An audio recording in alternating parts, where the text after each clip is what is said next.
रियासत में पेट्रोल और डीजल की किल्लत से मुताल्लिक सोशल मीडिया पर तेजी से फैलने वाली खबरों के दरमियान हुकूमत तेलंगाना ने इन अफवाहों को मुस्तरद कर दिया है।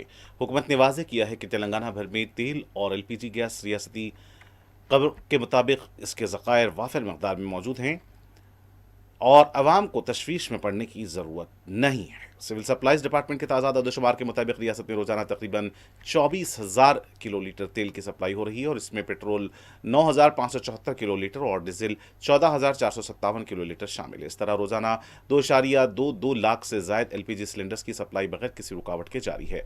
हुकाम ने खबरदार किया है कि ईंधन की किल्लत से मुताल्लिक अफवाहों के बायस लोग पेट्रोल पंप्स पर कतारें लगा रहे हैं, जिससे मसनूई किल्लत पैदा होने का खतरा है। हुकूमत ने यकीन दहानी कराई है कि ऑयल रिफाइनरीज से डिपो तक सप्लाई चेन मुकम्मल तौर पर मामूल के मुताबिक चल रही है। सिविल सप्लाइज ने इंतबाह दिया है कि अगर कोई ज़कीर अंदोज़ी या ब्लैक मार्केटिंग में मुलविस पाए जाएंगे, उनके खिलाफ सख्त कार्रवाई की जाएगी। आवाम से अपील की गई है कि पेट्रोल पंप्स पर हजूम कम करने में ताउन करें और सिर्फ सरकारी मालूमात पर ही भरोसा करें।